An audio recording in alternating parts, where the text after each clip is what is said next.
Hello guys! Welcome ulit sa ating channel, Jubal's Car Vlogs. So for this video, titingnan natin itong 2025 Toyota Hilux E Variant Automatic Transmission.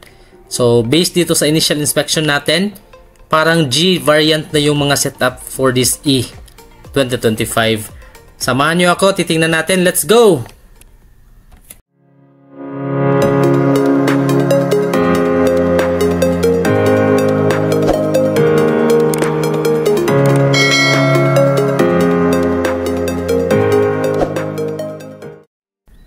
Alright, so this is the Toyota Hilux 2.4e variant 4x2 automatic transmission.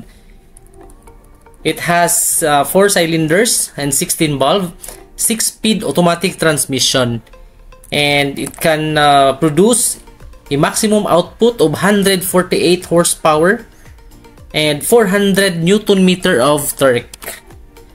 Naka Euro 4 yung emission standard. Fuel capacity is 80 liters. In terms of dimension, yung length niya is 5,285 mm.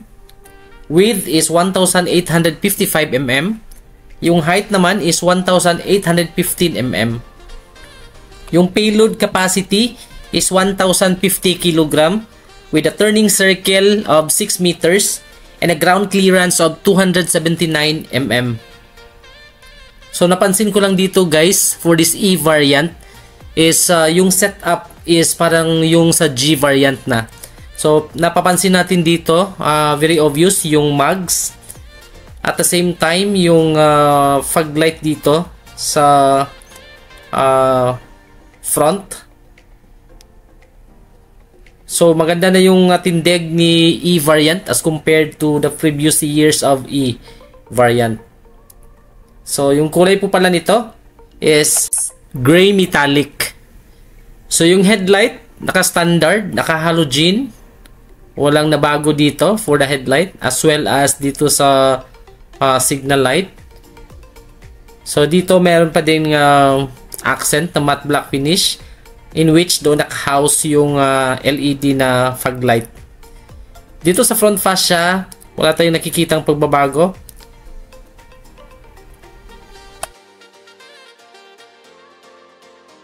So, dito sa front fascia, wala tayong makikitang masyadong pagkakaiba for this E doon sa G variant.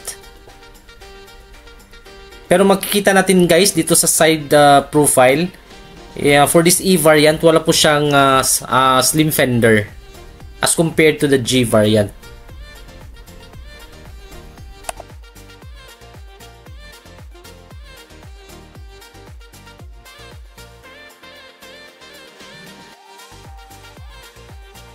Alright, dito sa side profile, wala tayong nakikitang fender. And yung rim size niya is size 17.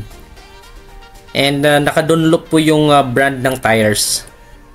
So I believe yung design ng rim is ito yung design for the G variant. So nilagay na dito sa E. Alright.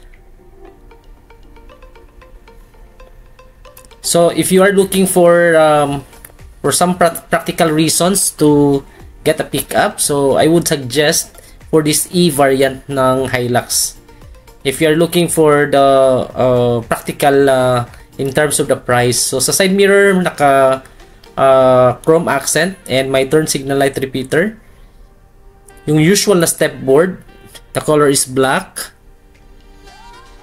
Kasi for this E variant guys, naka-chrome na din yung handle. So nag-evolve din yung mga specification for this E variant.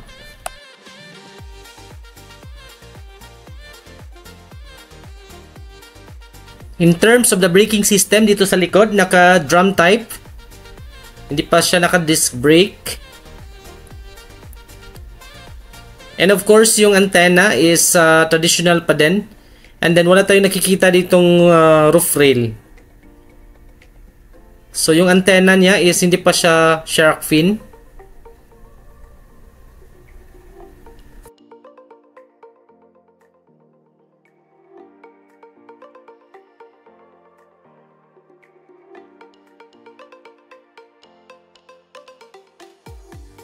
So dito sa likod, wala tayong masyadong nakikitang pagbabago for this variant. Naka chrome accent yung handle dito. Merong third brake light na naka LED. And of course, meron tayong nakikita ditong camera.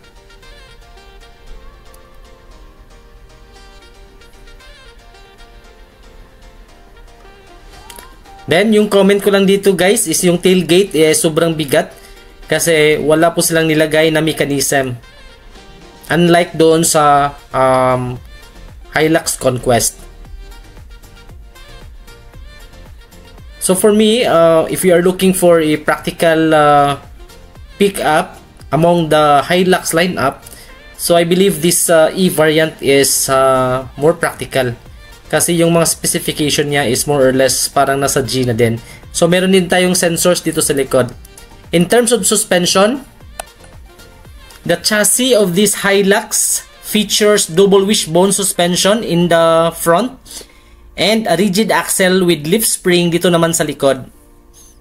So mararamdaman natin yung medyo matagtag pag walang masyadong karga, but this Hilux or this vehicle is designed for mabibigat na karga para mag-play yung lift spring. So pasok tayo dito sa cabin.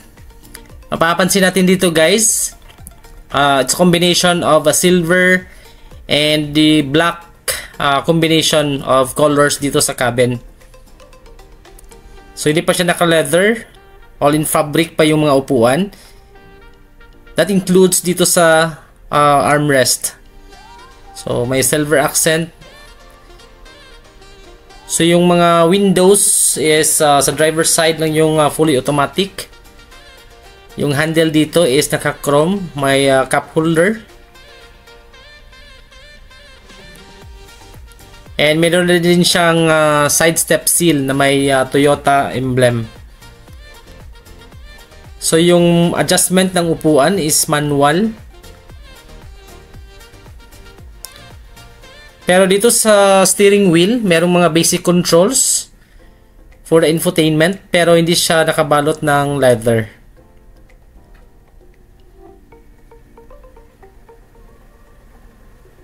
Alright. So yung grab handle,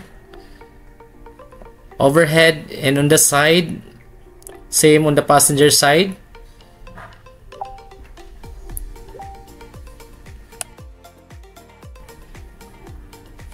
So meron tayong nakikita ang cup holder dito sa driver's side, pero wala tayong nakikita mga buttons dito.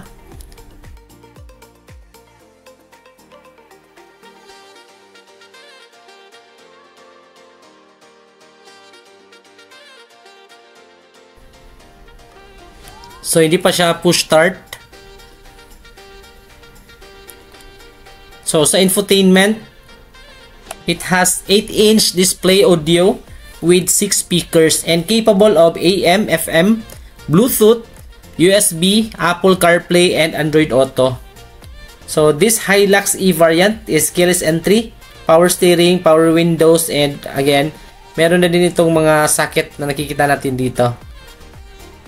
Also the USB port. So dalawang socket and naka-dual na din yung air condition.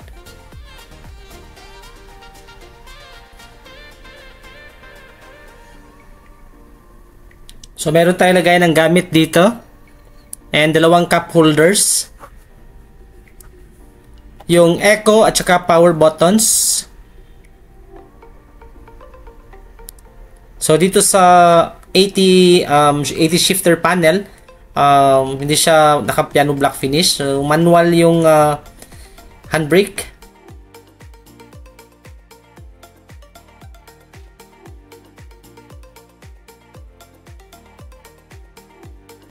The usual pa din na lagayan ng mga inumin will serve as a small refrigerator for this Hilux. And then yung usual na lagayan ng mga gamit or important documents.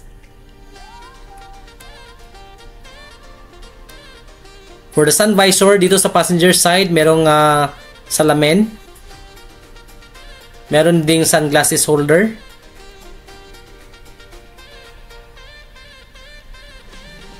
And dito sa driver side, walang mirror. So okay na din para sa akin guys for this E variant. Considering yung mga features na inilagay for this 2025 Hilux E.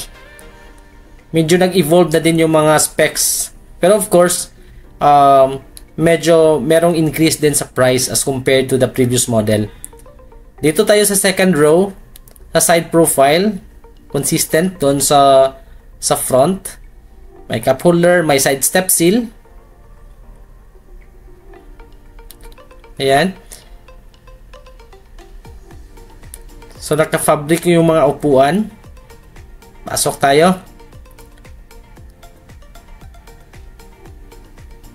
For the dashboard perspective,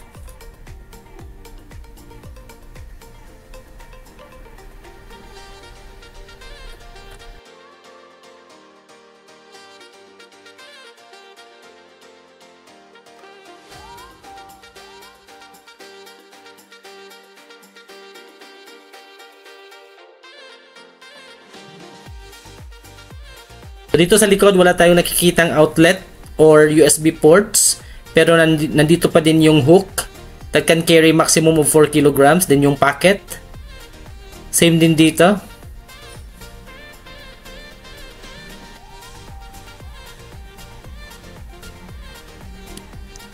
So yung grab handle, and meron din dito sa side. Ito yung tinutukoy ko doon sa Fortuner na sana nilagyan din nila ng grab handle dito sa side. Considering the height of the Fortuner, medyo mataas, pero walang ganitong grab handle sa side.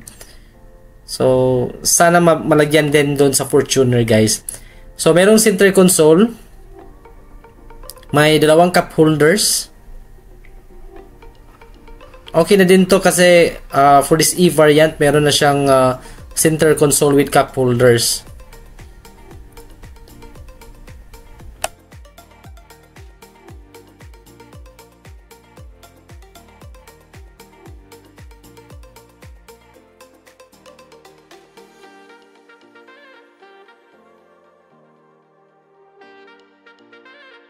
So, punta naman tayo sa engine. So, again, this is the 2.4 liters automatic transmission. So, andito yung brake fluid for those gustong makita yung placement ng mga parts dito sa makina. Yung fuel filter, yung battery, and then yung windshield washer. Ayan yung mga fuse. So yung dipstick para sa oil measurement. Andito yung power steering fluid.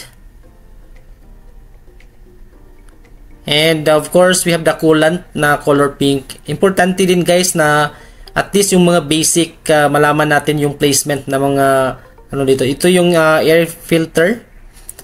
Para naman at least from time to time ma-check natin, visual check lang kung okay pa ba yung level ng oil, okay pa ba yung level ng coolant, yung brake fluid, even the power steering fluid. Basic lang na pag inspection, visual inspection. So, maganda dito is of course, this is the Hilux, merong cover. Unlike doon sa Toyota Tamaraw na naka-open na yung makina.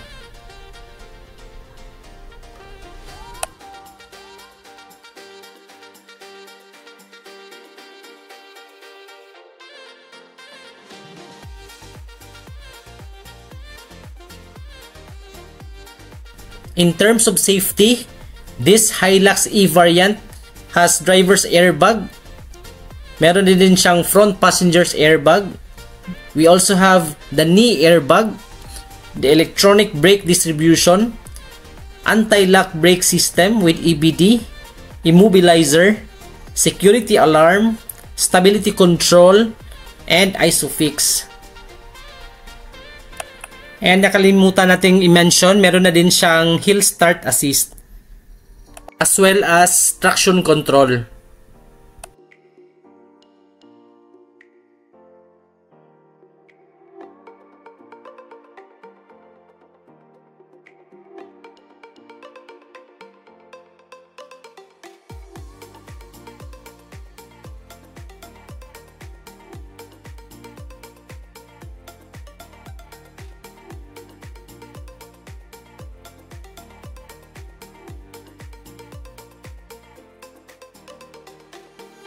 Alright, so I hope nagustuhan ninyo yung review natin for this 2025 Toyota Hilux E variant automatic transmission. Thank you guys for watching, and please don't forget to like, you can comment down below, and don't forget to subscribe to my channel, Jubal's Car Vlogs. Thank you guys for watching, and see you sa mga next video natin. Bye and God bless!